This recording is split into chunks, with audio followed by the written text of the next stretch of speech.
Although preparing meals was part of the competition, some teams, like Cornell University, took it a step further and actually grew their own food. We thought that there's a much more effective way of using a lawn or using your landscape in front of your house. So if we're going to go for sustainability in the house itself, how do we get sustainability out of your site? We felt that one of the best ways to do it would be to use a productive garden. Now, if you look at our entire landscape, it's about 1,300 square feet of planted material for eating. And that provides about as much food as you need for one person for 1 year. We have a pretty broad range. We wanted to do that to provide not only some ornamental textures and some qualities, but we also wanted to provide a full range of nutritional value in the system as well. So here we have the thermal mass on the ground. Inside Cornell's house, concrete in the floor behind a window acted as thermal mass, heating up in the day to keep the room warm at night. Other teams used different forms of thermal mass to store heat. Cal Poly had a black painted water tank in a wall behind a window. During winter, the sun is low in the sky and shines directly onto the water tank. The sun heats the water during the day, and in the evening, this heat radiates into the room. The awning is made of solar panels that shade the tank during summer days when the sun is higher in the sky. Now the cool tank of water keeps the house from overheating. The Canadian team used bricks under the floor.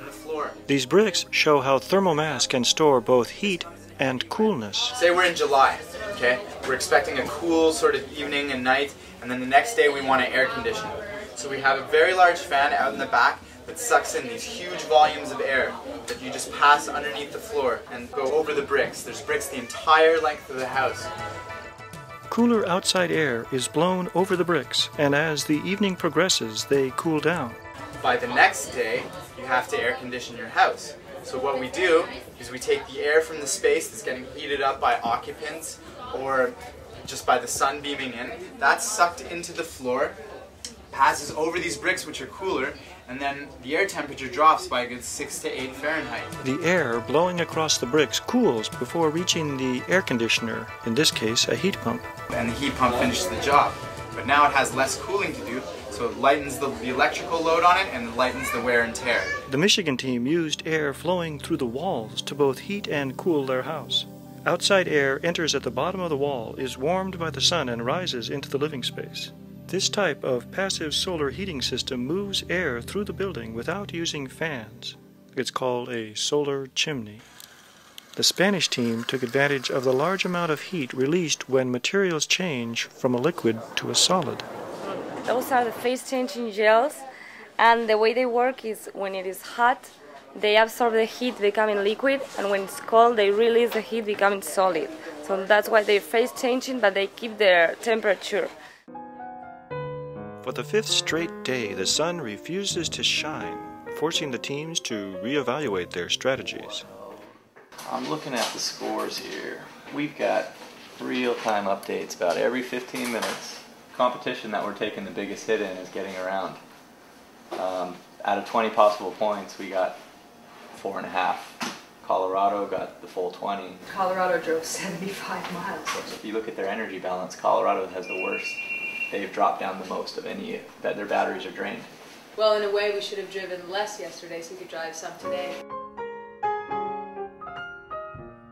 As the competition continues, a panel of judges inspects the lighting design in each house. Teams are required to keep lights at a certain level. They also must continue washing and drying clothes. The card is facing out, and it looks like we've got all our temperatures. So we needed 110, and it looks like we've got it. So that's happiness.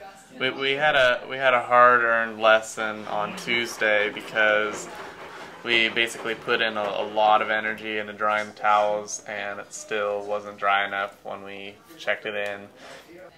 They weigh them before and after, and our weight after just wasn't cutting it, so it was an all or nothing energy loss. But today we're just gonna hand in our wash towels soaking wet, and yeah, a bunch of wet towels. We're throwing in the towel.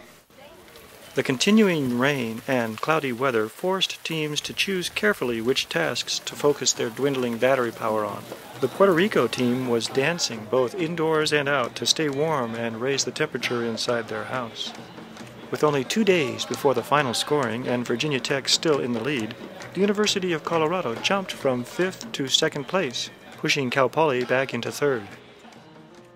By nightfall, Colorado had moved into 1st place, having driven their electric car 80 miles that day. The cloudy weather was turning the Solar Decathlon into a solar car endurance race. The next day, Colorado took 1st place in the documentation contest, strengthening their overall 1st place lead. But Virginia Tech had used less of the energy in their batteries than Colorado had. If the sun came out that last day, they could score high in the energy balance contest and still win the decathlon. Cal Poly was fighting for 2nd place. Yes, they're 10 points ahead of us. We hope that that keeps us in 2nd place. But this whole thing has turned into the Solar Decathlon car race. So it's all about how you use your vehicle. Cal Poly decided in the beginning to focus on the energy needs of the house rather than the car. Colorado drove the most miles and got full points for the getting around contest, while several other teams wasted energy for very little reward. The University of Colorado called their house the Bioship because of the many natural materials used in its construction. The list read like a health food menu, including corn, soy, wheat, and even chocolate. We call this house the Bioship, and the reason for that is that we try to incorporate bio-based materials into it as much as possible. Bio-based means plants, and outside you would find plants that represent materials that you'll find in our house. We have a soy plant, and we have soy-based insulation. This green material here is a replacement to a concrete block. It's called fast wall. It's crunched up shipping pallets and concrete mixed together. And all the little air pockets that creates actually gives it a higher insulation value than a normal concrete block. Our walls are made out of this. We call this the Biosip. And we actually developed these ourselves. This product right here is called Sonaboard. It's engineered molded fiber, and it's made from recycled paper. This is commercially available. This right here is soy-based foam insulation, and this is commercially available, but putting them together is something that we did.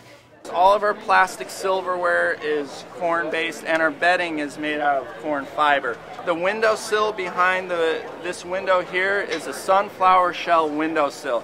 It's just crunched up sunflowers with glue compressed down. All the different grasses, the seeds from those grasses create the glues for a floor. We have a cork and seed floor essentially that looks like linoleum, but it doesn't have any petroleum in it.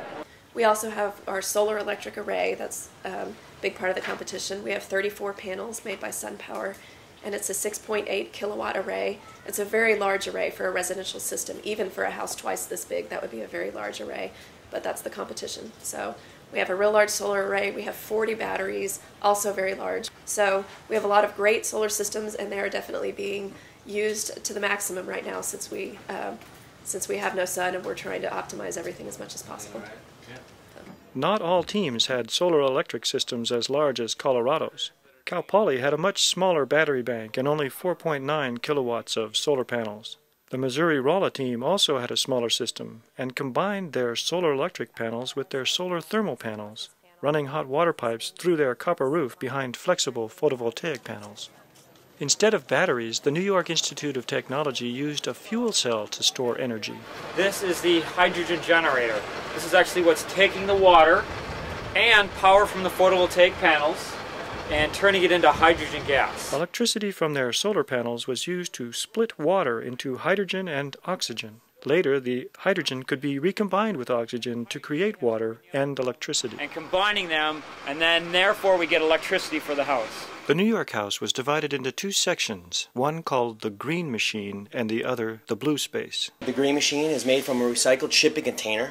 There's abundance of these all over the world, so we felt that we would recycle one of these, creating our green machine, which has our roof garden, our kitchen, our bathroom, and our hydrogen regenerative system. So the green machine is a deployable unit that houses the processes of life. If you want to go over to the blue space is our living area. It has the dining area, a living area, a workstation, and an entertainment. Wall construction is made from agarboard. It's a compressed wheat straw insulation, so it's very environmentally friendly. Over here you can see a section cut in the wall which shows the actual insulation material. All of our furniture within this space was designed by our students at the New York Institute of Technology. They create microclimates within the architecture. So instead of heating or cooling the entire space, we're going to heat and cool the specific areas where people would occupy. So our couch, for example, which is really exciting, has a solar panel system mounted on the back of it. It collects the ambient light and stores it in batteries within the couch. The couch has a heating element and a fan unit, so when you're hot or you're cold, you could sit down and the warm air or the cool air could come through these cushions, which are made from recycled plastics, and there's task lighting, so you don't need to turn on light within the whole space. You could just use the task lights. This table, it folds up, but when you want to eat dinner, you can open it up, fold the chair, and the silverware is actually stored within here. Our kitchen is very small, but we've taken alternate solutions to storing. Washington State University also used a recycled shipping container as part of their house. The core of our house here is a 20-foot shipping container. It houses all of the mechanical, electrical, and plumbing systems. It's the center of our house in that way, as well as in structure. All of the rest of the structure of the house is run off of it. The Washington team paid particular attention to making their house usable for people with disabilities. Shelves and storage systems were built lower to the ground or could be pulled down for use by people in wheelchairs. Like Washington State, most of the Decathlon houses had their longest side facing the south to get as much sunlight as possible. One exception was the house from RISD, the Rhode Island School of Design. To show that solar power could be used even in crowded city blocks, the RISD house faced their shortest side to the south. It was designed as a townhouse. We were oriented 90 degrees to everybody else. The skin of the house are perforated aluminum louvers to reflect the heat off the building, so they slowly track the sun during the day. They're on small servos. It's almost like mechanical trees we've built that provide shading during the day. In the wintertime, these louvers open up and reflect light onto the house, so they sort of work in reverse, and that cut our air conditioning load in half, which afforded a smaller array, which afforded us the roof garden, etc. Passive solar design is essentially the orientation of the building, taking advantage of the path of the sun. So this house is oriented north-south, so really the south end is where we're going to collect the most sunlight. And so these cafe-style doors are designed for the low winter sun to bring it deep into the floor plan, and it's set back again so we knock out the summer sun. The Florida house used small wooden slats or louvers called light shelves to control sunlight. They let indirect light come into the house, but not direct light. What happens when the sun rays hits the light shelves, the light comes in, but the heat does not. The heat bounces off and is absorbed. Okay, this is natural daylighting. This window right here is really special. It's actually a solar panel. It's also a shading device. 10% of the light, the heat, comes in here. Also, it's a projection screen. You put this all across your backyard or across your sliding glass doors, and you can project the game right here and watch it.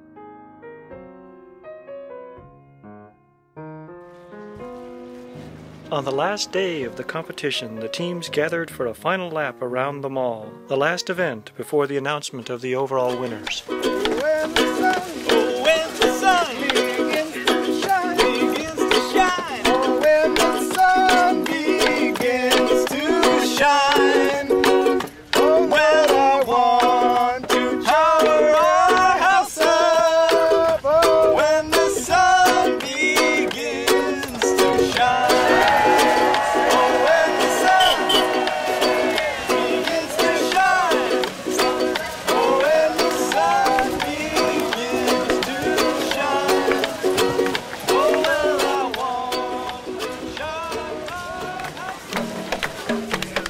As if on cue, the sun did begin to shine as the students finished their final lap and assembled for the announcement of the winners. If you look at this year's decathlon, you see how we've built on the success of the first one.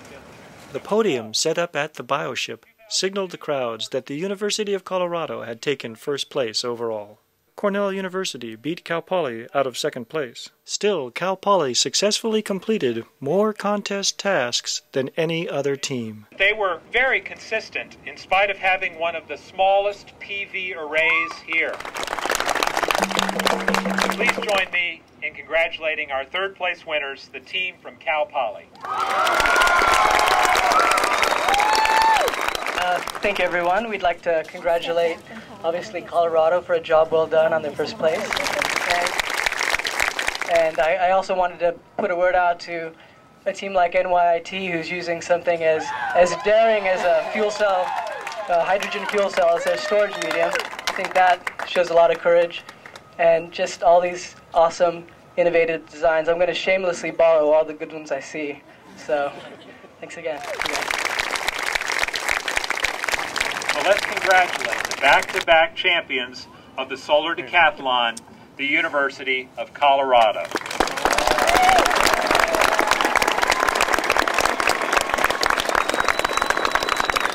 I think this competition, particularly this one in 2005, really proved that solar power can work. We had no direct sunlight for the last week. And despite that, teams were washing clothes, washing dishes, running air conditioners, and doing everything that a normal household would do. If it can work this week, it can work anywhere in the world right now. And solar energy is here today. Let's celebrate that.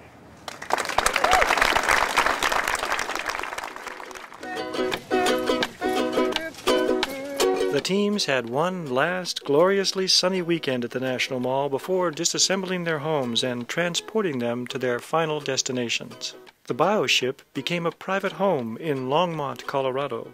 The Crowder College House, the only entry from a community college, returned to the Missouri campus to become a research center for renewable technology. The Maryland House was donated to the Red Wiggler Community Farm, a nonprofit training adults with developmental disabilities. The University of Massachusetts at Dartmouth donated their house to the Habitat for Humanity program. And Cal Poly, after traveling the longest land distance of any school, returned to San Luis Obispo.